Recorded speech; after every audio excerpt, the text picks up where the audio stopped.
Hi, welcome to my channel. Thank you so much for tuning into this video. This channel is all about re-education and decolonizing the mind. I'm currently on a path of learning and unlearning a lot and working to re-educate my mind, and I decided to create this channel so that I could share my new discoveries with the world. Today's video I'm going to be talking about the books that I plan to read in January. I don't typically do TBRs, so please don't hold me to this list. I don't know how this is going to go. I think there is something beneficial to sort of like sitting down and being intentional and thinking about what books you want to read for the month, or at least for the next few weeks. So yeah, I decided to do this video. So the first book I want to talk about is called Who They Was, and it's by Gabriel Krauze.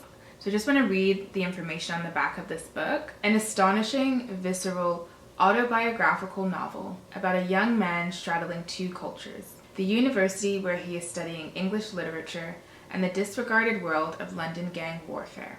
The unforgettable narrator of this compelling, thought-provoking debut goes by two names in his two worlds. At the university he attends, he's Gabriel, a seemingly ordinary partying student learning about morality at a distance. But in his life outside the classroom, he's Snoops, a hard-living member of London's gangs, well acquainted with drugs, guns, stabbings, and robbery.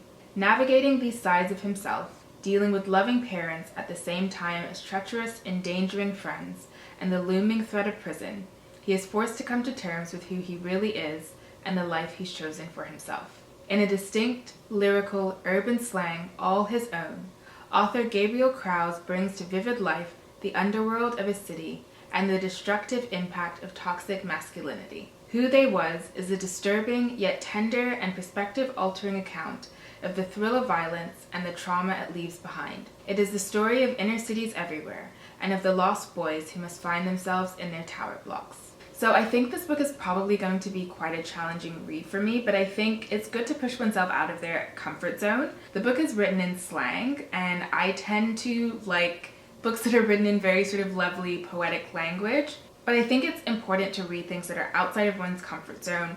I think there's a lot of beauty in slang that I probably just don't necessarily appreciate, so I'm really excited to give this a read. The next novel I want to talk about is A Passage North, and this is by Anuk Arudpragasam. This novel is about a man who lives in Sri Lanka and travels to northern Sri Lanka at the end of the Civil War, but it's about so much more than that. It ends up being a meditation on life, I would really say. So I know in the first chapter there was this very beautiful poetic language all about how in life we tend to not be present and life just sort of slips us by as if we're living in a daydream, and then we sort of wake up at certain occasions and just wonder how we even got to where we are. The second chapter was a really interesting sort of meditation on what it means to age, how aging affects our bodies, and how sort of aging is difficult both physically and then also mentally when you have to come to the realization you're not able to do all of the things that you were when you were much younger,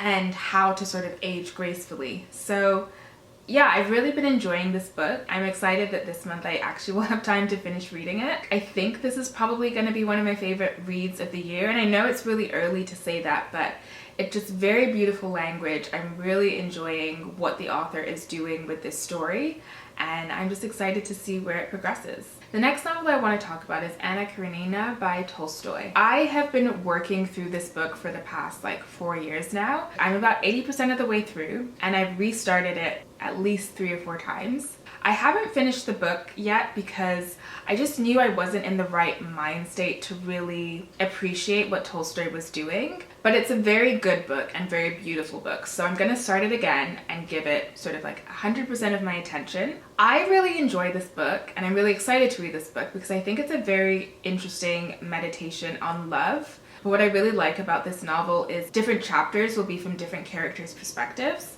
And as you're reading the book, you really sort of understand the complexities of love and why I think so many people have issues in their relationships and their marriages. So I'm really excited to read this book in January, and I plan to finish it this month. I'm hoping to get through one big book a month, and that's going to be my big book for January. I also want to read one work of science fiction. Right now I'm thinking of reading Brave New World by Aldous Huxley. I read the sort of back of the book and it sounds really interesting, and I know this is a classic, so just felt like this might be a good way to sort of get into Huxley as an author before I move on to his nonfiction work that I'm really interested in exploring. So I'm trying something new this month, and I'm taking one sort of classical literature text and pairing it with a text that deals with similar issues but is outside of the Western tradition. So the first book I'm going to be reading is The Inferno by Dante. This is going to be a reread for me because I read it last year, and I'm going to be comparing that to Buenosayres, which is written by Leopoldo Marecha, who was an author from Argentina. If you want a detailed synopsis of Buenosayres, make sure you watch my video 24 books I want to read in 2024 because I talk all about it in detail in that video. When I was looking into this book, I saw a comment about how it essentially is a comedic version of Dante's Inferno. So I want to read both of the books and sort of compare and contrast and see whether I agree with that analysis of the book. And I also want to read Layli and Majnun. I also talked about that book in my 24 books I want to read in 2024. So again, the link for that is going to be in the description box if you want a little bit more information about it. Okay, now moving on to nonfiction. So the first book that I really want to read is Culture and Imperialism by Edward Said. I also talked about this in a lot of detail in my 24 books I want to read in 2024, so won't get into that in too much detail here. But this is an essay collection, and I'm really interested to see what Said says about Western literature. I know he has an essay all about Jane Austen, and that will be the first essay I read because I'm just very interested and curious to see what he has to say. Next, I want to read Manufacturing Consent. This is by Edward S. Herman and Noam Chomsky. I'm really interested in how media companies sort of operate, and I think I got really interested in this idea when I was watching Succession. Yes, it's about sort of like the idea of succession and picking someone to take over this media conglomerate, but also it talks a lot about the media and how media companies decide what sort of information to put forward, how they support certain politicians who are going to be helpful for their agenda. And a lot of these media companies have so much power, and people don't realize that they're sort of being fed certain types of information. Like, people just trust a news organization, even though we shouldn't. I've been wanting to read this book since I was in high school, and Chomsky I find is quite a difficult person to understand. So I finally think I'm at a place where I hopefully, fingers crossed, can understand his works. So I'm excited to read that book this month. This month I've decided that I'm gonna reread two nonfiction books that I've already read. First is All About Love by Bell Hooks, and the second is It's Bigger Than Hip Hop by M.K. Asante Jr. So All About Love is an essay collection written by Bell Hooks, and it deals with sort of the lack of love in our society and ways that we can go about having more love in our lives. I read it last year and it was really great. I wasn't quite in the right headspace to really take in everything that the book had to offer. So I'm gonna give this a reread this month. It's Bigger Than Hip Hop is a book that I read, I wanna say like maybe 8-10 years ago, and really liked it. It looks into sort of like the history of hip hop. I'm a big fan of hip hop. I think hip hop is very misunderstood because a lot of people think it's sort of similar to what you see in the media. You think of people like Drake and that sort of thing, but hip hop was all about protest and about overcoming oppression. So in this book, M.K. Asante really digs into sort of the history of hip hop and how it sort of now has turned into something it wasn't intended to be. I remember really enjoying the book, so I'm gonna give it a reread and report back on my thoughts at the end of the month. I also have been reading a memoir that I plan to finish at the end of this month, and it is A Mind Spread Out on the Ground by Alicia Elliot. Elliot is an Indigenous author. She's lived both in America and in Canada. It's a memoir, but also talks a lot about Indigenous history. Really enjoying it, and the only reason I didn't finish it is because I was trying to get through the Brothers Karamazov last month. So I'm excited to be able to turn back my attention to this book and give it the attention that it deserves. I also plan to read The Black Jacobins by C.L.R. James this month. Again, if you want more information about that, make sure you watch my video 24 books I want to read in 2024 because I get into a lot of detail about that book there. Okay, so now I want to talk about the philosophy books that I want to read. Not going to get into them in too much detail because I don't really think you can say a ton about philosophy until you've read it.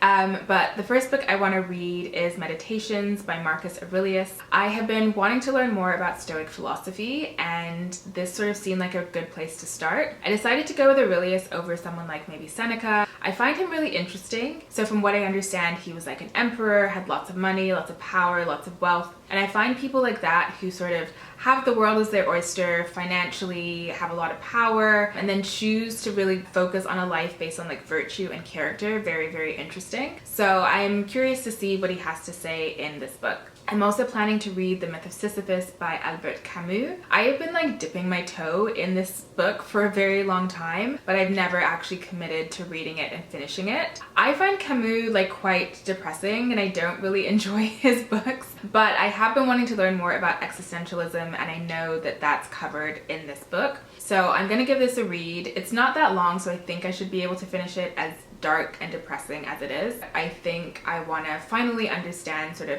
the ideas and conceptions of existentialism so that I can understand Camus' novels a little bit better. I also plan to read The Republic. I have also been dipping my toes in and out of this book for the past like 8 months, and I honestly really like it. I just haven't committed to sitting down and reading it from beginning to end, but I've decided to finally do that now. And this is all about sort of like Plato's idea of a utopia or like an ideal society. It's really detailed too, which I like. Like he talks about how to educate the citizens, how to educate rulers, art. So yeah, I'm gonna finally give this a read. I do plan to finish this at the end of the month. And yeah, I'm excited for that. I also plan to read Beyond Good and Evil by Nietzsche. I honestly don't know what this book is about, but I've been wanting to read Nietzsche for a very long time, and I read somewhere that this is sort of like a good one to start with, so I'm going to give this a read. And the last philosophy book I plan to read this month is The Wealth of Nations. I feel very uninformed when it comes to economics, and everyone says that this is sort of where you start. I plan to give this a read. I don't know if I can finish it this month because it's very long, but I plan to at least start reading this book. So thank you so much for watching my video. Please let me know in the comments if any of you have read any of these books or if now any of these are on your TBR. I expect that my January wrap-up will probably include some different books that were not on here, so I'm just warning you now. Thank you so much for watching. If you enjoyed it, give it a thumbs up. And if you like this sort of content, make sure you subscribe. I will see you in the next one. Bye.